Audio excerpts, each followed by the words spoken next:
Hello friends, welcome back to MKP English. நாம் இன்றைக்கி நம்மளோட கிளாஸில் ரொம்பவும் இன்ட்ரெஸ்டிங்கான ஒரு சென்டென்ஸ் ஸ்ட்ரக்சரை பற்றி தான் பார்க்க போகிறோம். பட் அதுக்கு முன்னாடி நான் பிகினர்ஸ்க்காக 45 டேஸ் ஸ்போக்கன் இங்கிலீஷ் கோர்ஸை ஸ்டார்ட் பண்ணியிருக்கேன். என்னோடய வீடியோஸை டே 1லேருந்து பார்த்துக்கிட்டு வாங்க ஃப்ரெண்ட்ஸ். உங்களோட இங்கிலீஷை இம்ப்ரூவ் பண்ணிக்கிறதுக்கு என்னோடய வீடியோஸ் ரொம்பவும் யூஸ்ஃபுல்லாக இருக்கும். Now let's get started friends. நாம் தமிழில் பேசும்போது அவன் சந்தோஷமாக இருக்கிற மாதிரியே தெரியுது, அவன் கஷ்டமாக இருக்கிற மாதிரியே தெரியுது, மழை போடுற மாதிரியே தெரியுது, இப்படியெல்லாம் பேசுவோம் இல்லையா? இந்த மாதிரி தெரியுது அப்படின்னு முடிகிற மாதிரி தமிழில் பேசுவோம் இல்லையா? இந்த மாதிரியான சிச்சுவேஷன்ஸை எப்படி இங்கிலீஷில் சொல்லலாம் அப்படின்னு பார்க்கலாம் ஃப்ரெண்ட்ஸ். இதை இங்கிலீஷில் சொல்கிறதுக்கு நமக்கு தேவையான வேர்டு என்ன அப்படின்னு பார்த்தோம்னா சீம். இந்த சீம் அப்படின்ற வேர்டை டிஃப்ரெண்ட் சென்டென்ஸ் ஸ்ட்ரக்சரில் யூஸ் பண்ணலாம். இப்போது ஒவ்வொன்றா பார்த்துக்கிட்டு வரலாம் ஃப்ரெண்ட்ஸ். முதல் ஸ்ட்ரக்சர் என்ன அப்படின்னா seem plus adjective. She seems happy அப்படின்னா அவள் சந்தோஷமாக இருக்கிற மாதிரி தெரியுது அப்படின்னு அர்த்தம். இதையே கூட நாம் she seems to be happy அப்படின்னு கூட சொல்லலாம். முதல்ல ஷீ அப்படின்ற சப்ஜெக்ட் வரும், அதுக்கு அடுத்து சீம் வரும், அதுக்கு அடுத்து அந்த அட்ஜெக்டிவ் வரும். இங்கே ஹாப்பி அப்படின்றது வந்து அட்ஜெக்டிவ். இங்கே சீமுக்கு அடுத்து ஏன் எஸ்ஸை ஆட் பண்ணீங்க? சீம் தானே, சீம்ஸ்னு ஏன் சொல்கிறீங்க அப்படின்னு கேட்டிங்கன்னா ஹீ ஷீ இட். அதே மாதிரி சிங்குலர் சப்ஜெக்ட்டுக்கு அடுத்து நாம் V1க்கு எஸ் ஆட் பண்ணுவோம். இங்கே சீம் அப்படின்றது வந்து V1, இதுக்கு எஸ் ஆட் பண்ணி ஷீ சீம்ஸ் அப்படின்னு சொல்கிறோம்.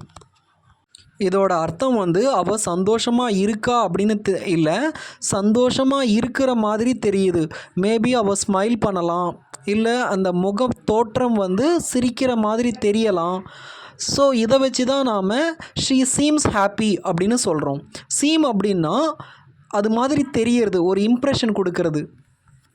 இட் சீம்ஸ் டிஃபிகல்ட் அப்படின்னா இது கஷ்டமாக இருக்கிற மாதிரி தெரியுது அப்படின்னு அர்த்தம். He seems to be in a difficult situation அப்படின்னா அவன் ரொம்ப கஷ்டமான நிலையில் இருக்கிற மாதிரி தெரியுது அப்படின்னு அர்த்தம். இங்கே ஏன் டு பியை யூஸ் பண்ணிங்க அப்படின்னு நீங்கள் கேட்கலாம். இந்த சீம்ஸுக்கு அடுத்து இல்லை சீம்க்கு அடுத்து ஒரு நவுன் வந்தது அப்படின்னா, அட்ஜெக்டிவ் வந்தது அப்படின்னா நாம் சீம் அப்படின்னும் சொல்லலாம், இல்லை சீம் டு பி அப்படின்னும் சொல்லலாம். ஆனால் இந்த சீம்க்கு அடுத்து ஒரு நவுன் வந்தது அப்படின்னா கண்டிப்பாக நாம் அந்த இடத்துல டு பியை யூஸ் பண்ணணும். இங்கே டிஃபிகல்ட் அப்படின்றது வந்து அட்ஜெக்டிவ் தான், ஆனால் அந்த அட்ஜெக்டிவ்க்கு அடுத்து சிச்சுவேஷன் அப்படின்ற நவுன் வந்திருக்கு.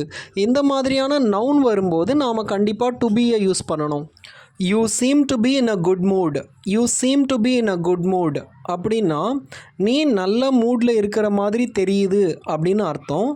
இங்கே சீம்க்கு அடுத்து என்ன தான் குட் அப்படின்ற அட்ஜெக்டிவ் வந்தாலும் அந்த அட்ஜெக்டிவ்க்கு அடுத்து மூட் அப்படின்ற நவுன் வந்திருக்கு. இந்த மாதிரி நவுன் வந்ததுனால தான் நாம் இங்கே டு பி அப்படின்ற வேர்டை யூஸ் பண்ணியிருக்கோம். They seem to be in a hurry அப்படின்னா அவங்க ரொம்ப அவசரமாக இருக்கிற மாதிரி தெரியுது அப்படின்னு அர்த்தம். இங்கே சீம்க்கு அடுத்து ஹரி அப்படின்ற நவுனை நான் யூஸ் பண்ணியிருக்கேன். இது நவுன் அப்படின்னு நாம் இந்த சென்டென்ஸில் ஈஸியாக கண்டுபிடிச்சிடலாம். ஆர்டிக்கலுக்கு அடுத்து ஏ அண்ட் த, இந்த ஆர்டிக்கலுக்கு அடுத்து உடனடியாக நவுன் வரும், இல்லைன்னா ஒரு அட்ஜெக்டிவ்க்கு அடுத்து நவுன் வரும். இப்போ மேலே இருக்கிற சென்டென்ஸை பார்த்தீங்கன்னா குட் அப்படின்ற அட்ஜெக்டிவை நீங்கள் கவனிக்கலாம். அதுக்கு முன்னாடி ஆர்டிக்கல் வந்திருக்கு, முதல்ல ஆர்டிக்கல், அதுக்கு அடுத்து அட்ஜெக்டிவ், அதுக்கு அடுத்து நவுன் வந்திருக்கு. இரண்டாவதாக இருக்கிற சென்டென்ஸில் இந்த ஆர்டிக்கலுக்கு அடுத்து நவுன் வந்திருக்கு. இப்போ நாம் சீம் அப்படின்ற வேர்டோட இன்னொரு ஸ்ட்ரக்சரை பார்க்கலாம் ஃப்ரெண்ட்ஸ். இன்னொரு ஸ்ட்ரக்சர் என்னென்னா சீம் லைக் இல்லைன்னா seems like. It seems like it is going to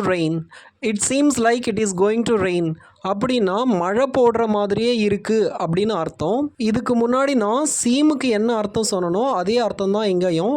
ஏதாவது ஒரு விஷயம் தெரிகிற மாதிரி இருந்தது அப்படின்னா, ஒரு இம்ப்ரெஷன் கொடுக்குற மாதிரி இருந்தது அப்படின்னா நாம் இந்த சீம்ஸ் லைக்கை இல்லை சீம் லைக்கை யூஸ் பண்ணுவோம்.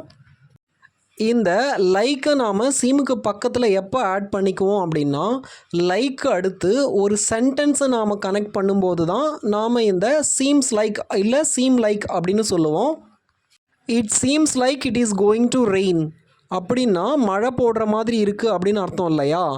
இங்கே it is going to rain அப்படின்றது வந்து ஒரு சென்டென்ஸ், கம்ப்ளீட்டாக அது ஒரு சென்டென்ஸ்.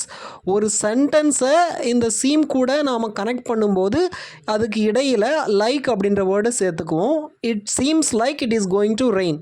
ஆனால் இதுக்கு முன்னாடி நாம் பார்த்தது வந்து சீமுக்கு அடுத்து உடனடியாக ஒரு அட்ஜெக்டிவ் வரும் இல்லை நவுன் வரும் அப்படின்னு பார்த்தோம்.